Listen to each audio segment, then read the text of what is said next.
আমাদের পৌরসভার ৮ নম্বর ওয়ার্ডে এখানে প্রায় বুক সমান পানি হয়ে গেছে। এই তথ্যটি জানার পরে আমরা এখানে খাদ্য সহায়তা নিয়ে আসছি।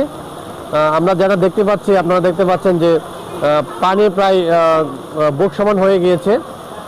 মানুষ গৃহবন্দী এবং খাদ্য সংকটে রয়েছে।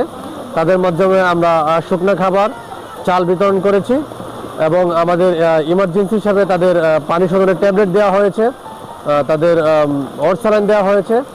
এছাড়াও তাদের প্রতি সার্বক্ষণিক আমাদের যোগাযোগ রাখতেছি যেন তারা সকল ধরনের সুযোগ সুবিধা পেয়ে থাকে।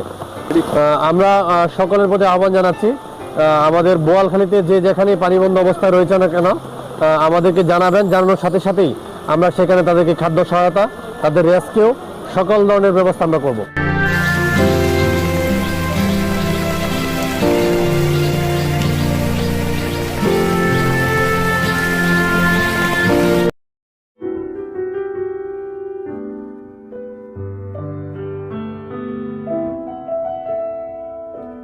For more updates, subscribe to our channel, click the show links and enjoy watching the videos.